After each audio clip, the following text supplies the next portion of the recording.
my shoes and out the door. 5, I'm alive. 6, 7, 8, feeling great. Hey everybody, welcome back to the Beyond Your Wildest Genes podcast. I'm your co-host for today, Dr. Mike Akinfora, and today I have with me author Alex Bratty. Alex, how are you?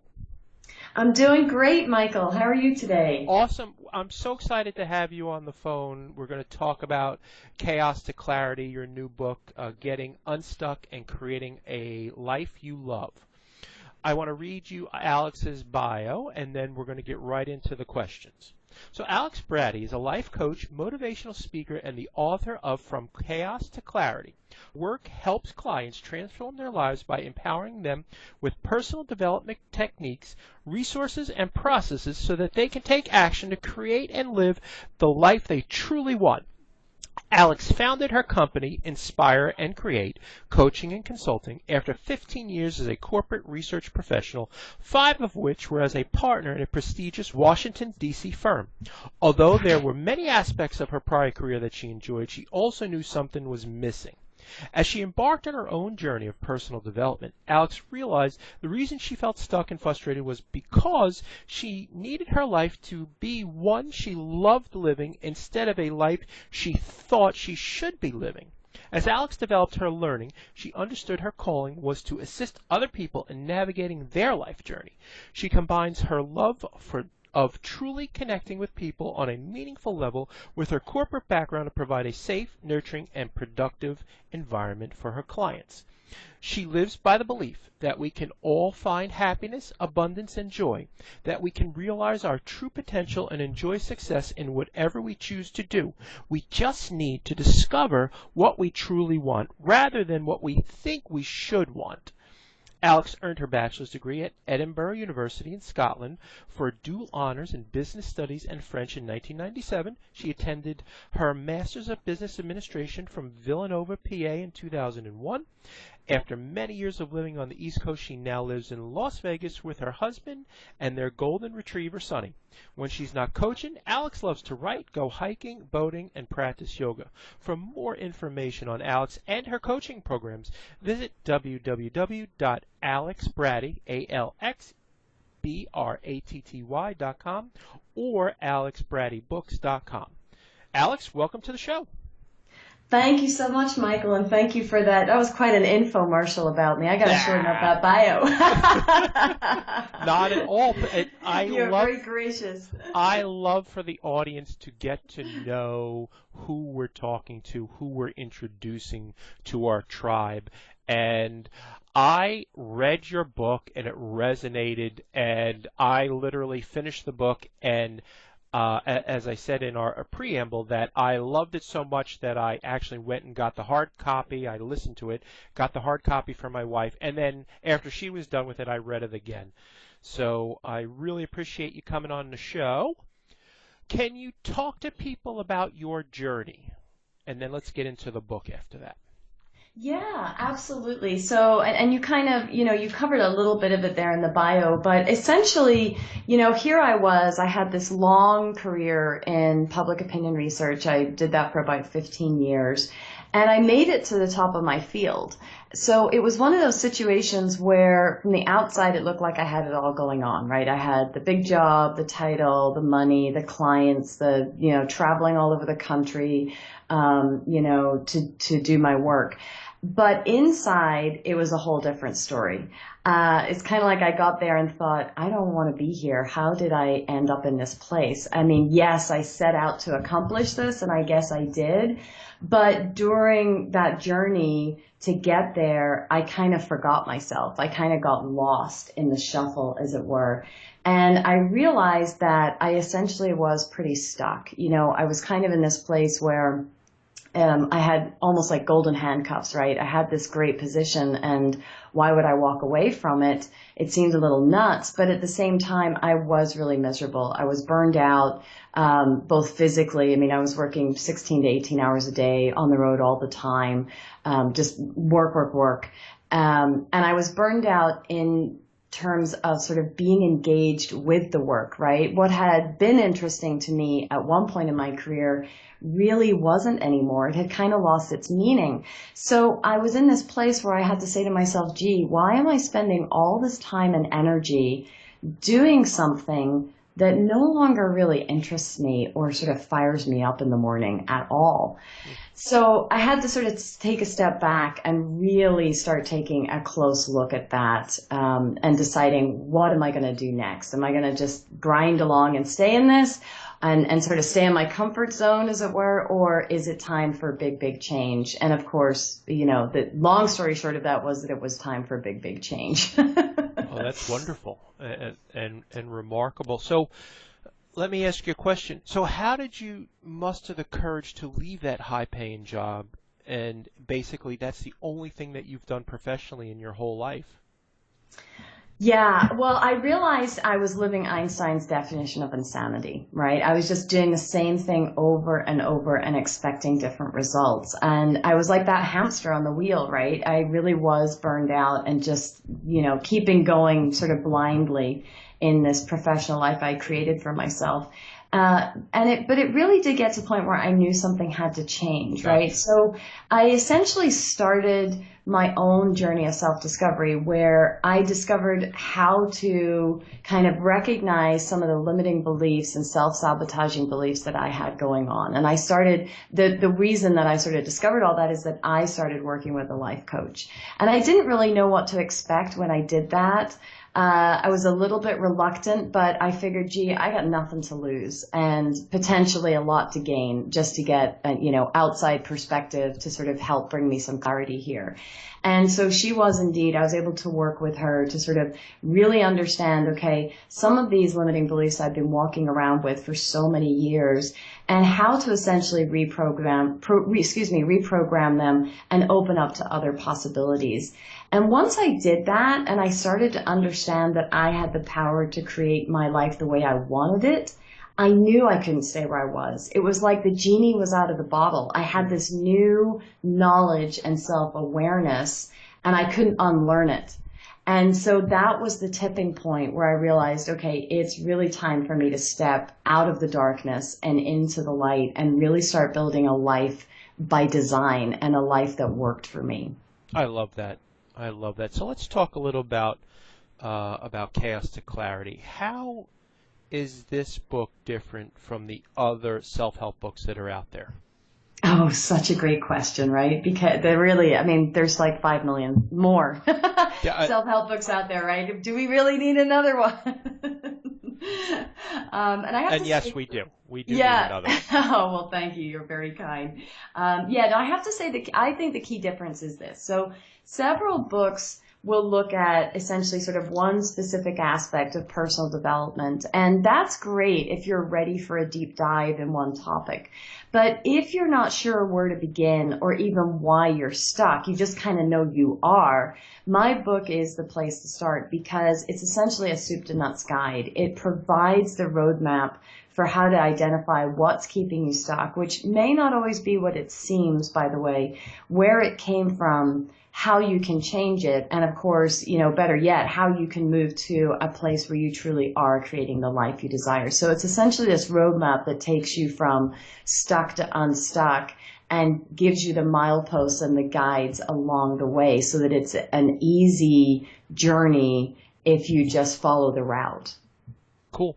And you have your own coaching program. How many years have you been coaching? Now it's going to be almost about a year and a half now that I've been doing that. Yeah. Mm-hmm. And at what point did you decide to actually write that book?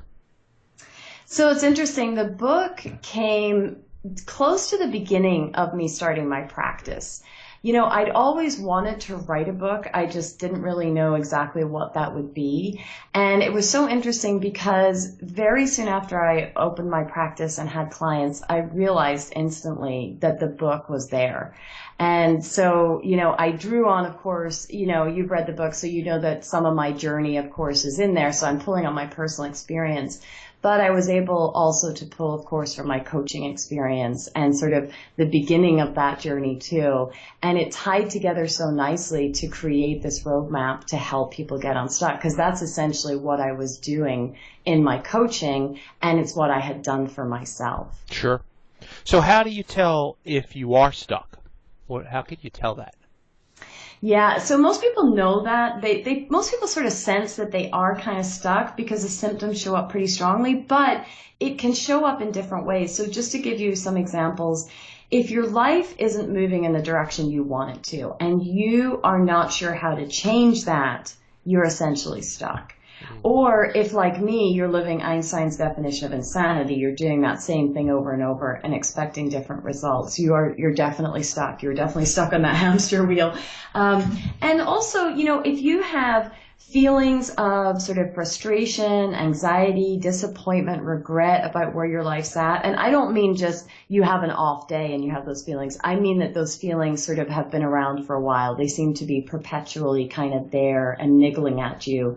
Or maybe you just have this knowing that there's got to be more to life than what you're experiencing. Chances are you're stuck if you're experiencing any of that. Cool. So and let me just phrase this the right way. Where does someone actually start when they know something needs to change? Where do they begin? Oh, that's such a great question, right? Because I think that is often the hardest part, taking the first step of the journey, right? It's like, where do I even... It really is. It's in physics. It's what an object at rest remains at rest unless acted upon by an outside force. Exactly. So where do they start? Yeah, so, actually, the very recognition that you might be stuck and you need to do something, actually, that is a start. So if any of your listeners are tuning into this and they're kind of like, yeah, I kind of identify with what she's talking about, I get it, that's actually a start. So give yourself a pat on the back, right? But, of course, initial awareness is the beginning, but then we have to take a few more steps, right? So after that is realizing, and this is key, that we all have the answers inside of us already. That it's not about what other people did or didn't do, or what they said or didn't said, or all the things that happened to us. Yes, those are all experiences we can learn from, but we have to first acknowledge that we create our own world. We create our own experience. And so the book actually walks you through that, how to realize that and how to understand why it is all our own creation. And that's, in the beginning, it's a little bit of a bitter pill to swallow, because if you're not in a place that you like in your life, you can very much kind of have a knee-jerk reaction. I did when I was discovering this concept of, what do you mean I created it? I don't even like it. Why would I create this? However, once you wrap your arms around that and really grasp it, it's incredibly empowering, because yes, maybe you have made choices that didn't serve you so well in the past. Maybe you have kind of been living by default, right? Just going along to get along, doing the things you should be doing. But it doesn't mean you have to continue that way. You can kind of draw a line in the sand today and say, you know what, from here on forward, I am going to deliberately create in my life. And I recognize now that I am creating, whether I'm realizing it or not. So guess what? I just got to get much more self-aware and much more deliberate about it. And then I can really start to move in the direction that I want to. I love it. Can you teach me and our audience how to go from stuck to unstuck? Yeah, well, not right now in 2 minutes, but I'll give you the key highlights, right? Ready? Go, right now. Let it go. Exactly. So, just some of the key steps, and these are, in the book, obviously, From Chaos to Clarity, is that very first one that I just mentioned, right? You've got to recognize you're creating your own reality. That's kind of like entry to the ballpark. But then, you've got to essentially realize you've got two things going on in your subconscious. You essentially have all the programming that's in there, all those beliefs that you carry around with you. And of course, because you're in your subconscious, you're not always aware of them, right? But often they get programmed in at an early age. They're things that we heard or observed as kids. And there's no blame here. Our parents did the best they could with what they had, and we absorbed from them. That was our job as children. But it doesn't mean now as an adult that you have to continue believing or acting in a certain way because you learned something when you were younger. However, unless you make yourself aware of it, you can't really unlearn it, right? You can't sort of reprogram. So 100% true. Yep. yeah. So there's a whole reprogramming process to really take a deep dive into the subconscious and see, okay, what are some of the limiting beliefs I'm carrying around? What are the things that are actually holding me back that I'm not even aware of? So that's a key step right there. And coupled with that is dealing with that negative chit chat that comes in your head.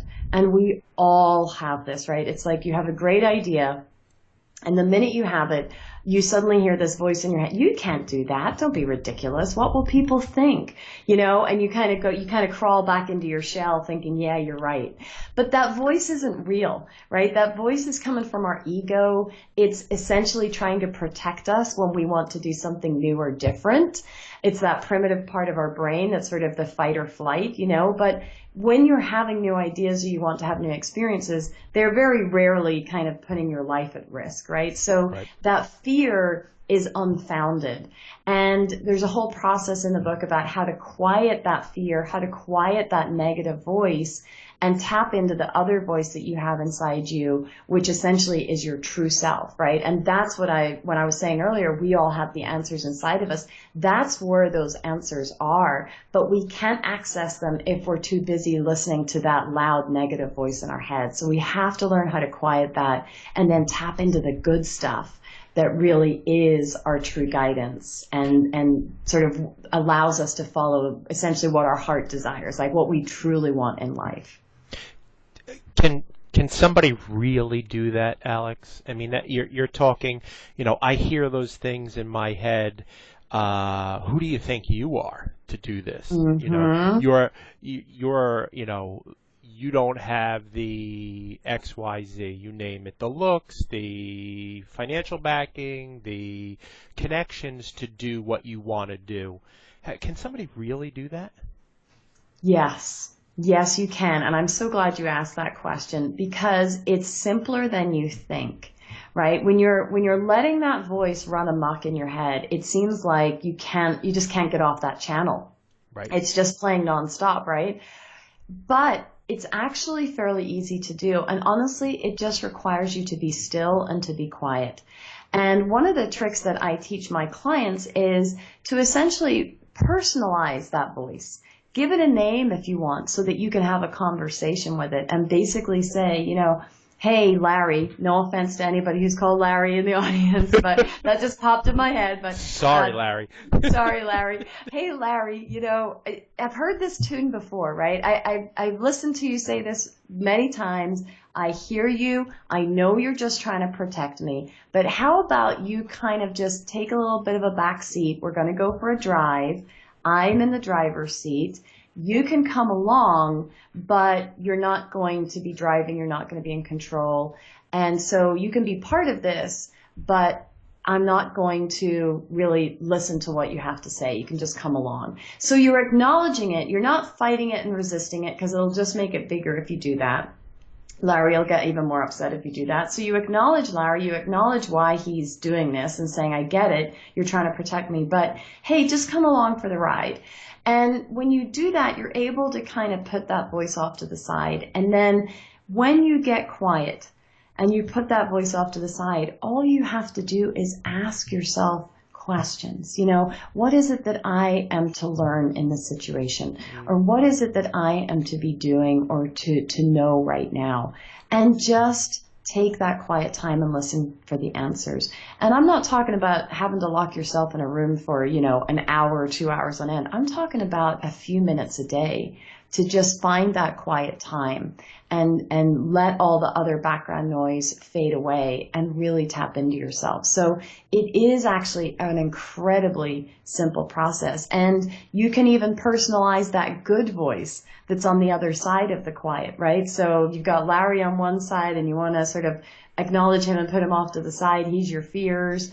And then you can have a voice for the good part, right? The part of you that is your higher self or your true self. Some people call it their divine self. Whatever you want to call it, then you can have a conversation with that part of you too. So yes, you can do it. Does it take a little bit of work and getting used to? Of course, what doesn't?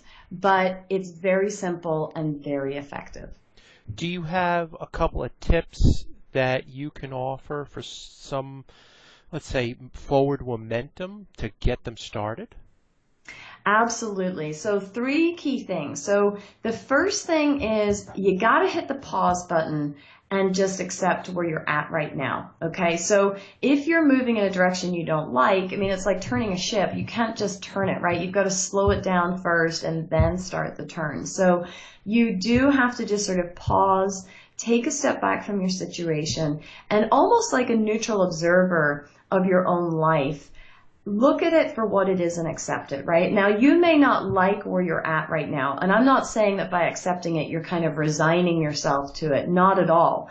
But what I am saying is that you do have to accept it to move beyond it, because the more you push against a situation, the more you're locking it in place and building it and growing it. If you think about going to the gym and lifting weights, that's resistance training. You're building your muscles.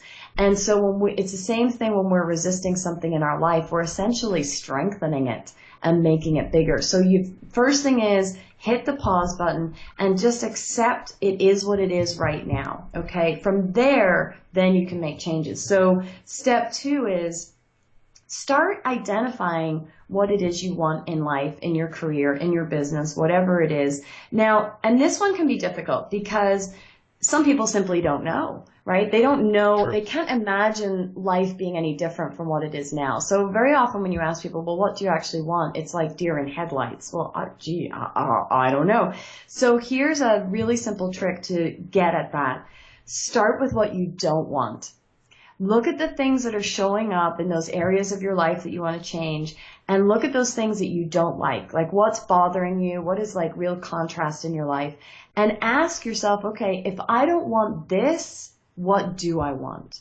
Use what you don't want to be a springboard into getting some clarity around what you do want, okay? Sure. And then third, start paying attention to what you want and where you place your thoughts and your focus, right? Because what we say, what we think, what we feel and believe inwardly, it all contributes to the outward reality we create. And so when you realize that you hold the power to create the life you want, it's precisely because of channeling your energy and your thoughts. So if you're constantly thinking about all the stuff that's bothering you in your life, guess what? More of it is going to show up. Mm-hmm. So you've got to start really focusing on those things that you do want, how you want to feel when you get them, because ultimately we're all chasing feelings. This is all about how we want to feel. Yep. And then when you're in that place, you can start to look for, ways that those things can become possible for you. So it's hit the pause button, start to get clear on what you want, and then start putting your focus on that and really being very mindful about where you're placing your thoughts and channeling your energy. Absolutely. And it's a reframing technique that both my wife and I use often is when you live in a state of gratitude. For example, yesterday our hot water heater stopped working. And we were grateful, number one, we were home. Number two, that we were not on vacation like we were the week before, and the pipe burst. If it burst and we're not home, holy guacamole. That's going to be a big problem. So we're grateful we're home. We're grateful we were able to get the plumber there, and we were grateful that we had the financial means to pay for it and not have to scrounge around. And that's reframing, and that gets into the next question I wanted to ask you. And I've heard you say it, I've listened to it, and I've read it. So how does the word should indicate that you're living someone else's life? Because this is a big one. It is.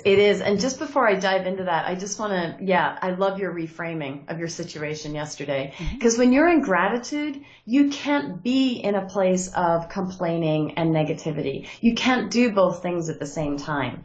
So even though you had this adverse situation, you chose to be in a much higher vibrating place and to see all the good things about it. So I love that. Sorry, I just had to say that and share that. But should, yes, are you shoulding all over yourself, right?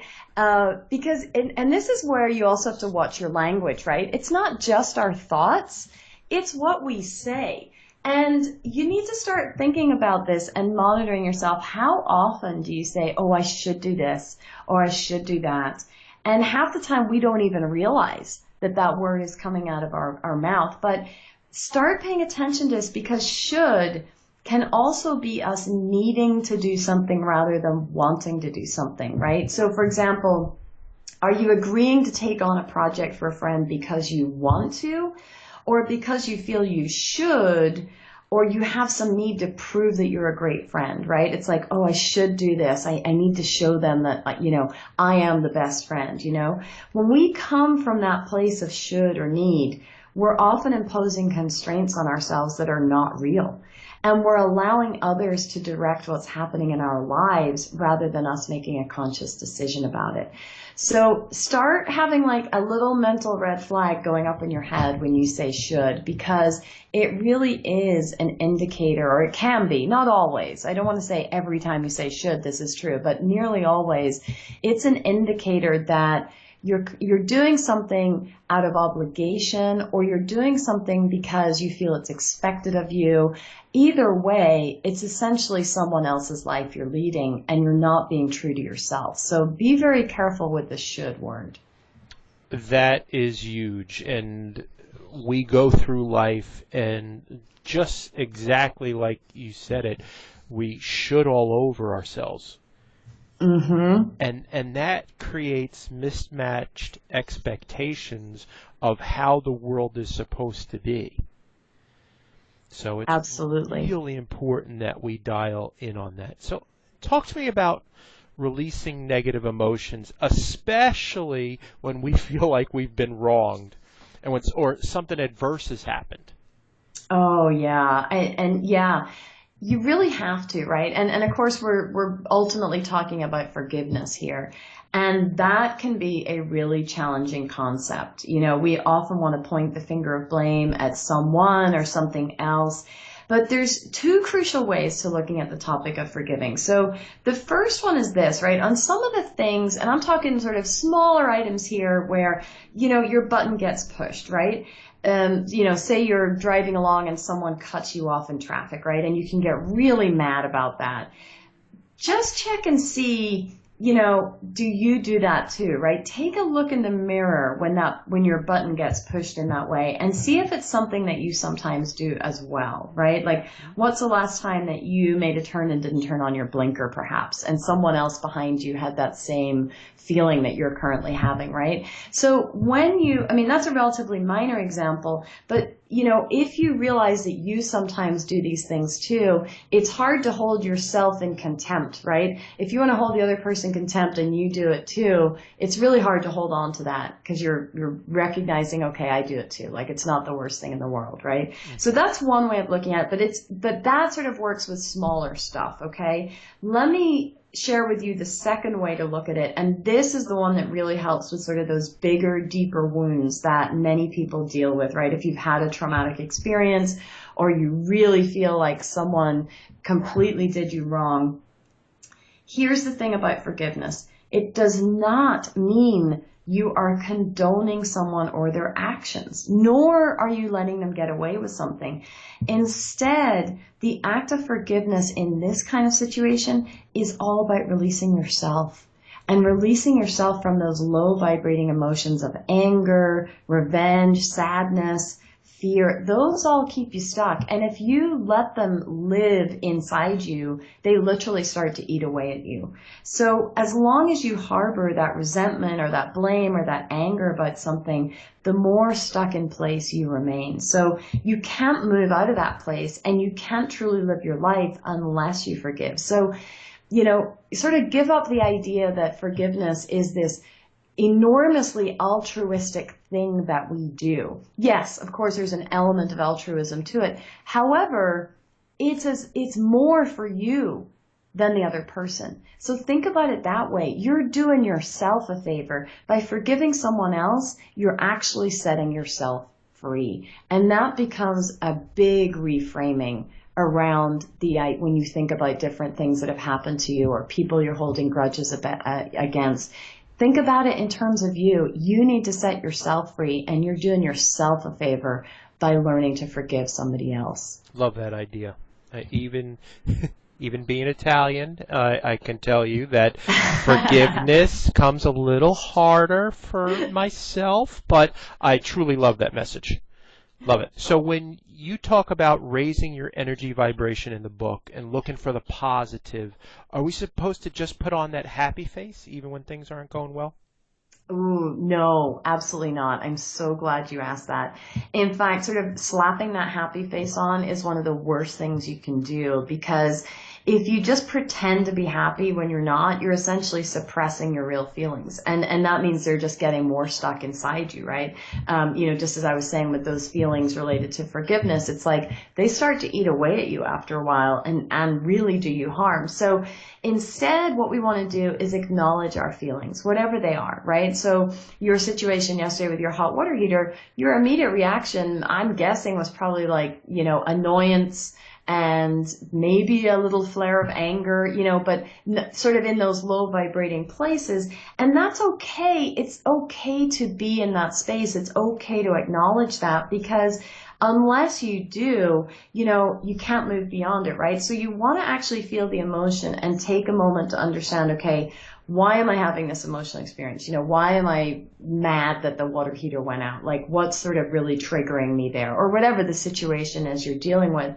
And only then, after you kind of looked at it and said, okay, well, it really screwed up my schedule for today. I mean, that's really what this is about, or, whatever that trigger was. Only then can you make a conscious choice to release it and replace it with an emotion or thought that might better serve you, right? So, yeah, maybe your schedule got screwed up yesterday, and that's really bothersome. But then as you and your wife reframed it, it's like, gee, wow, we're really lucky that we were home when this happened, or we would have been really dealing with a messed up schedule for weeks as our house had to get fixed, right? Absolutely. So it's really about, you want to acknowledge those feelings. Don't hide them. Don't push them down.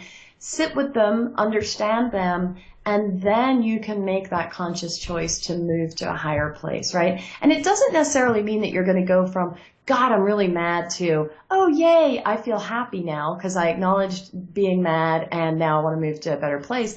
No, you may just move a few sort of notches, if you like, of the emotional scale. Maybe you'll go from mad to being, bored with the situation, or just kind of bothered by it a little bit. Mm-hmm. That's still a better feeling place than feeling mad or angry, right? So it's not that we're trying to pivot 180 degrees, in the snap of a finger. It's just that we want to try to raise our vibration and get to a better feeling place, whatever that can be for you at that time. Absolutely. I want to be cognizant of your time, Alex, but I do have a couple more questions. Do you have enough time? Sure. Yes. Awesome. Happy to chat. Awesome. So what if I do everything that you describe in the book and I still can't figure out my calling or my higher purpose, like you said? What would I do? Great question. So understanding your calling or your higher purpose in life can happen at different speeds for different people. And so I have some clients who use the processes in my book, and they identified, wow, they had their light bulb moment, right? It was almost immediate. Now, yes, of course, it still takes time to take action and fulfill that, whatever it is you discover, but they could see it pretty quickly and sort of, map out how to get there. Then I have other clients who've taken a little longer. They need more time to process the ideas and the concepts, but they still get there in the end. So the key here is not about, can I figure it out, or will I figure it out? Anyone can. You can. You absolutely can. Really the question is sort of, how long will it be, or how do I actually implement it once I get there, right? Because following through, once you figure out your calling, can mean stepping out of your comfort zone, right? So there can be that piece to it as well. So I always say it's not, can I, will I find my higher calling or purpose? It's just a matter of when. And it takes, sometimes it takes sort of moving that Rubik's Cube around a little bit and, playing with different ideas, trying out different things.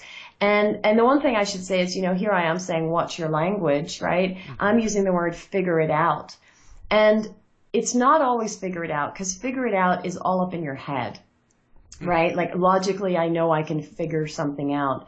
We also have to tap into our heart space. We also have to listen to our feelings. Like, what do we really truly want to do? What's in our heart? Because sometimes our head can tell us, oh, back to you should do this because it makes sense. But your heart is saying, yeah, but I really, really want to do this other thing. So as you're working through the book, as you're working through the little processes that I have in there that help you get to that higher purpose or calling, remember to allow your heart to speak and not just your head, because it isn't sort of figure it out, right? It's yes, there's figure it out, but there's also I got to feel through it as well. Cool. All right, I have 2 questions left, and one is on the book and one is on coaching. Okay. The last question with regards to the book is way out of my comfort zone, but I really want to ask you, why should I buy this book from you, a relatively unknown in the personal development field, instead of buying from the tried and tested folks like Louise Hay, Wayne Dyer, and Tony Robbins? Oh, you are full of awesome questions, Michael. I love that. That one just came to me. It's a little confrontational for me, but I just wanted to ask it. You said to live outside your comfort zone. Well, I'm way outside of it. Good for you. I'm glad you asked it, and I don't see it as confrontational. I think it's a great question. I think that, the folks that you just mentioned, Louise Hay, Wayne Dyer, Tony Robbins. I mean, I read their books too, right? They are awesome, every one of them. Well, the late Wayne Dyer said, rest in peace, yes. For him, of course. And as you said, they're tried and tested, right? I mean, they have been in this personal development world for a long time, and of course, they all know their stuff. Mm-hmm. What I bring to the table is a new perspective on personal development, on the personal development journey, as well as proximity to knowing and understanding that feeling of being stuck and all the emotions that go along with it, right? I mean, the folks that you mentioned haven't been stuck for a very long time. Right? I mean, they had their journey a long, long time ago in discovering all this. And so they're not as familiar with the pain and frustration of living a life like that. I do. I've been there fairly recently. And so I'm able to really identify with the reader's situation. Love it. That was not so bad. See? Stepping outside your comfort zone is never as bad as you think it's going to be. That's it. All right, last question. As a coach, what's the first thing that you ask your clients, and how do you get to create the climate and incentive for change? First and foremost, that they are honest, both with themselves and with me. Because we can't work together and create change unless we're willing to really look at things in an honest way, right? So it's whatever it is, that someone's been hiding from or that they've been fearing, whatever that is, we got to get that out in the open pretty fast. There has to be honesty there. And next, to create the climate for change, it's, a little bit what I mentioned earlier. I ask clients to hit that pause button and really evaluate where they're at and accept it. And then to sort of create incentive, we start looking at, okay, maybe you don't like where you are right now, but let's start looking at what you want to create in your lives. Whether that's I work with a lot of clients who are going through career transition. They're trying to assess what they want to do next, or they've made the leap from employee to entrepreneur and they're starting their own business. And so we do a lot of business building. So a lot of what I look at with clients in that context is, what do they want to create in that new professional life, whether it's a new career, whether it's building their business, and how do they really want to feel when they have it, right? I mean, the reason they're doing this new professional thing is because they didn't enjoy whatever they were doing before.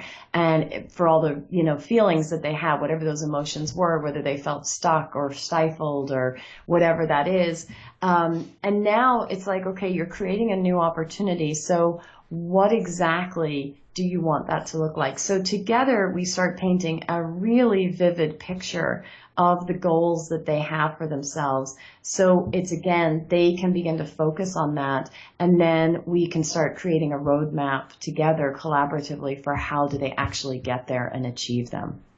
Love that. I'm actually writing that down.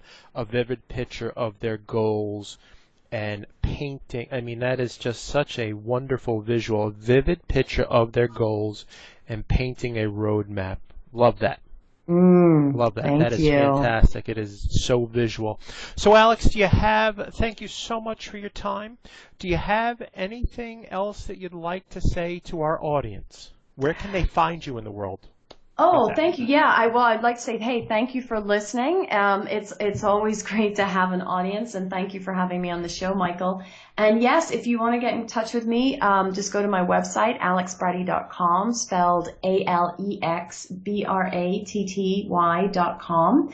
I do offer free 20-minute assessment calls, so if any of your listeners are feeling like they're stuck or they're dealing with career situation, business situation, whatever it is, I'm happy to do that assessment call where they sort of get to tell me where they're at, and I'll share my insights and, in terms of what little changes or things they can do to start getting moving again. And the book, of course, From Chaos to Clarity, Getting Unstuck and Creating a Life You Love, is available on Amazon, and it's available any which way you like it, paperback, Kindle, and audio. Love it. Thank you so much, Alex. Folks, if you liked what you heard today, please go to iTunes and leave a review. Please tell your friends. Go to either iTunes or Podomatic and subscribe. Please look out for our latest project coming out in June of 2016, the Longevity and Anti-Aging Project, Living Healthy, Wealthy, and Wise. That'll be coming out very soon. And we really appreciate you guys, and please support what we're doing so that we can help you as well. Thanks, everybody. Have a great day. Ciao.